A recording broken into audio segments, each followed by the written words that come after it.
സ്വാഭാവികമായിട്ടും ഒരു രാഷ്ട്രീയ പാർട്ടി എന്നുള്ള നിലയ്ക്ക് ഈ വിഷയത്തില് ശശി തരൂരിന്റെ നിലപാടിനോട് യോജിക്കുന്നതല്ല കോൺഗ്രസിന്റെ നിലപാട്. അപ്പോൾ സ്വാഭാവികമായിട്ടും ശശി തരൂർ ഒരു പ്രതിനിധി സംഘത്തിന്റെ ഒരു ഔദ്യോഗിക സംഘത്തിന്റെ തലവനായിട്ട്, അല്ലെങ്കിൽ അമേരിക്കയോ UK ഏതെങ്കിലും ആവട്ടെ, ഒരു ഗവൺമെന്റ് പ്രതിനിധി സംഘത്തിന്റെ തലവനായിട്ട് ഈ കാര്യങ്ങൾ വിശദീകരിക്കാൻ പോകുമ്പോൾ സ്വാഭാവികമായിട്ടും ഗവൺമെന്റ് നിലപാടുകൾ തന്നെയായിരിക്കും അവിടെ വിശദീകരിക്കുക. അത് അങ്ങനെയല്ലേ സംഭവിക്കാൻ പറ്റുള്ളൂ. ഇന്ത്യൻ ഗവൺമെന്റിന്റെ നിലപാട് എന്താണ്, അഥവാ ഇന്ത്യ ഗവൺമെന്റിന്റെ നിലപാടെന്ന് പറഞ്ഞാൽ അഥവാ BJPയുടെ നിലപാട്. കേൾക്കുന്നുണ്ടല്ലോ അല്ലെ? ഹലോ, കേൾക്കാം. മാത്രമല്ല, ഇവിടെ നമ്മൾ കണ്ട ആദ്യം മുതൽ തന്നെ ശശി തരൂർ ഈ വിഷയത്തിൽ എടുത്ത നിലപാടെന്ന് പറയുന്നത് പൂർണ്ണമായിട്ടും ആ ഒരു BJP എടുത്ത ഔദ്യോഗിക നിലപാടുമായിട്ട് പൊരുത്തപ്പെട്ടു പോകുന്നതാണ്. യുദ്ധകാലത്ത് ഒരു കാരണവശാലും രാഷ്ട്രീയമല്ല, യുദ്ധത്തിൽ രാജ്യ താല്പര്യമാണ് പ്രധാനം. ആ രാജ്യ താല്പര്യം എന്ന് പറയുന്നത് രാഷ്ട്രീയ താല്പര്യമായിട്ട് പൊരുത്തപ്പെട്ടു പോകില്ല.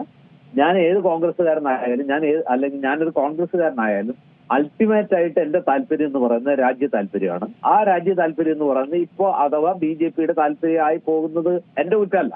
കാരണം എനിക്ക് അങ്ങനെ ആ നിലപാടെടുക്കാൻ പറ്റുള്ളൂ. ആത്യന്തികമായിട്ട് രാഷ്ട്രമാണ് പ്രധാനം, രാഷ്ട്രത്തിന്റെ നിലനിൽപ്പാണ് പ്രധാനം എന്നുള്ള അദ്ദേഹത്തിന്റെ ഒരു ആംഗിളുണ്ട്. പക്ഷെ ഇവിടെ ഒരു പ്രശ്നം എന്താണെന്ന് വെച്ചാൽ, മുഖ്യ പ്രതിപക്ഷ കക്ഷി എന്നുള്ള നിലയ്ക്ക് BJPയുമായിട്ട് നാളെ BJP ഇതിനകത്തുള്ള പ്രശ്നം എന്താണെന്ന് വെച്ചാൽ, നാളെ BJP ഈ സിന്ദൂർ, ഓപ്പറേഷൻ സിന്ദൂർ ഏറ്റവും പ്രധാന തെരഞ്ഞെടുപ്പ് വിഷയമായിട്ട് വരും കാലങ്ങളിൽ ഉപയോഗിക്കാൻ പോകുന്ന ഒരു വിഷയമാണ്. അത് മുമ്പ് നമ്മൾ കണ്ടിട്ടുള്ളതാണ്. അപ്പൊ ആ സാഹചര്യത്തിൽ കോൺഗ്രസ് ചോദിക്കുന്ന കുറെ ചോദ്യങ്ങളുണ്ട്.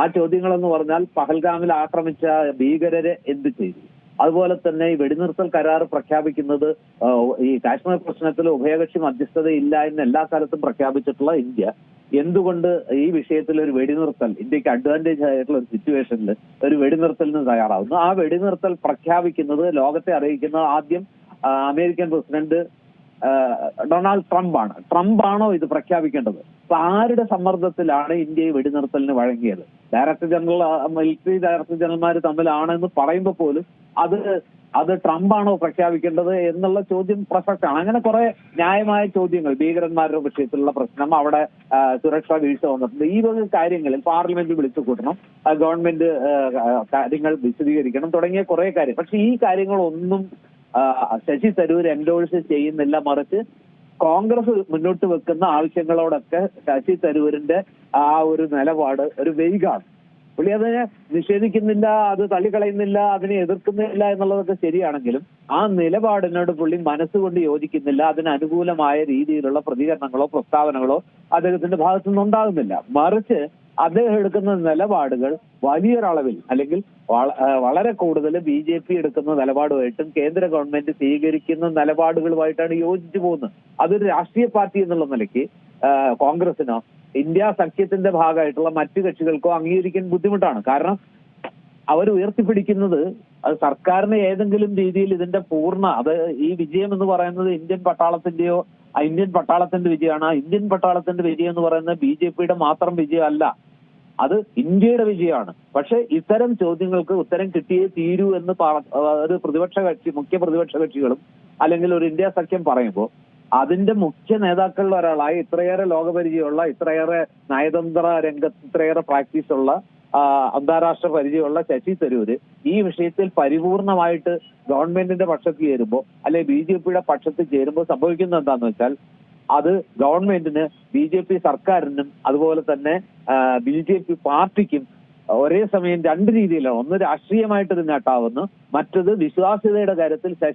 ശശി തരൂരിനെ പോലെ ഒരാൾ പോലും കോൺഗ്രസിന്റെ പ്രമുഖ നേതാവായിട്ടും MP ആയിട്ടും അദ്ദേഹം പറയുന്നത് കേൾക്കുക, ഇതാണ് ശരി, ഇത് മാത്രമാണ് ശരി, ഇതാണ് ഈ ഘട്ടത്തിൽ ചെയ്യേണ്ടത്, ഗവൺമെന്റിന്റെ ഭാഗത്തുനിന്ന് ഒരു വീഴ്ചയും വന്നിട്ടില്ല, ഈ ഘട്ടത്തിൽ ഗവൺമെന്റ് ചെയ്യേണ്ടതും ചെയ്യുന്നതും ഇതാണ് ശരി എന്നുള്ള രീതിയിൽ എൻഡോഴ്സ് ചെയ്യുമ്പോൾ ഒരുപക്ഷെ ഈ ലക്ഷ്യം മുന്നിൽ കണ്ടുകൊണ്ടായിരിക്കില്ലേ BJP ഇങ്ങനെ ഒരു ക്ഷണവും നടത്തിയിരിക്കുന്നത്?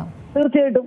അതായത് അവര് സുഖമായിട്ട് ശശി തരൂരിനെ പോലെ കാലിബറുള്ള, അല്ലെങ്കിൽ ശശി തരൂരിനെ പോലെ ഒരു അന്താരാഷ്ട്ര പ്രതിച്ഛായയുള്ള, ഒരു പാൻ വേൾഡ് പ്രതിച്ഛായയുള്ള ഒരാള്, ഒരു പാൻ ഇന്ത്യൻ പ്രതിച്ഛായ അല്ലല്ലോ ശശി തരൂരിന്, ഒരു പാൻ വേൾഡ്, ഒരു യൂണിവേഴ്സൽ പ്രതിച്ഛായയുണ്ട്. ആ പ്രതിച്ഛായയുള്ള ഒരാൾ, കോൺഗ്രസിലെ ഏറ്റവും ശക്തനായ നേതാവ്, നയതന്ത്ര രംഗത്തായാലും ശരി, അന്താരാഷ്ട്ര രംഗത്തായാലും ഇന്ത്യയിൽ നിന്ന് ഏറ്റവും കൂടുതൽ ശ്രദ്ധിക്കപ്പെടുന്ന ഒരു മനുഷ്യൻ, ഏറ്റവും കൂടുതൽ ഫോളോവേഴ്സ് ഉള്ള, ഫാൻസ് ഉള്ള ഒരു വ്യക്തി, ഈ രീതിയിൽ സർക്കാരിനെ പിന്തുണയ്ക്കുമ്പോൾ അദ്ദേഹം പ്രതിദാനം ചെയ്യുന്ന പാർട്ടിയുടെ നിലപാടുകൾക്ക് അപ്പുറത്ത് നിന്നുകൊണ്ട് ഇത്തരം കാര്യങ്ങളിൽ രാഷ്ട്രീയം കാണരുത്, ഇത് മുതലെടുപ്പിന്റെ സമയമല്ല, ഇത് ഇന്ത്യ ഒറ്റക്കെട്ടായി നിൽക്കേണ്ട സമയമാണ്, എല്ലാ കാര്യങ്ങളും എല്ലായ്പ്പോഴും എല്ലാം ബോധ്യപ്പെടുത്താൻ ഗവൺമെന്റിനെ കൊണ്ട് കഴിയില്ല, അതിന്റെ ആവശ്യമില്ല എന്നുള്ള രീതിയിലൊക്കെ സംസാരിക്കുമ്പോൾ, അതിന് കൃത്യമായ ന്യായീകരണങ്ങൾ പറയുമ്പോൾ അത് വേൾഡ് വൈഡായിട്ട് ആക്സെപ്റ്റ് ചെയ്യപ്പെടും. അതാണ് ശരി എന്നുള്ളൊരു ധാരണ, സർക്കാർ പൂർണ്ണമായും ശരി എന്നുള്ളൊരു ധാരണ വരും. മാത്രമല്ല അത് സമർത്ഥമായിട്ട് മറ്റു ചോദ്യങ്ങളിൽ നിന്ന് ഒഴിഞ്ഞു മാറുകയാണ്. നിങ്ങൾ അങ്ങോട്ട് ചോദിക്കും, നേരെ താക്കീത് ചെയ്തു എന്ന് പറയുന്നു, പക്ഷെ അദ്ദേഹം പറഞ്ഞത് എന്നോട് ആരും പറഞ്ഞിട്ടില്ല എന്ന് പത്രക്കാർ നിരന്തരം ചോദിക്കുന്നുണ്ട്. അപ്പോഴൊക്കെ അത് അവരോട് ചോദിക്കുക, അവരല്ലേ പറയുന്നത്, അവരല്ലേ ചെയ്യുന്നത്. ഞാൻ ഉൾപ്പെട്ടിട്ടുണ്ടോ, എന്നെ ഉൾപ്പെടുത്തണ്ടെന്ന് പറഞ്ഞു. ഞാൻ ഏതായാലും അഭിമാനപൂർവ്വം സ്വീകരിക്കുന്നു എന്ന് പറയുമ്പോൾ പുള്ളി കൃത്യമായിട്ട് ഇനിയിപ്പോ കോൺഗ്രസ് പാർട്ടി വിലക്കിയാലും അദ്ദേഹം സർക്കാരിന്റെ ഒരുപക്ഷെ അദ്ദേഹം ആ ക്ഷണം സ്വീകരിച്ച പ്രതിനിധി സംഘത്തെ നയിക്കാൻ തീരുമാനിച്ചാൽ ഏറ്റവും പറ്റുന്നതായിട്ടുള്ള ക്വസ്റ്റ്യൻ, പിന്നെ കോൺഗ്രസ് പാർട്ടി എന്ത് ചെയ്യും? അദ്ദേഹത്തിനെതിരെ നടപടിയെടുത്താൽ ശശി തരൂരിന്റെ അടുത്ത രാഷ്ട്രീയ നിലപാട് എന്തായിരിക്കും?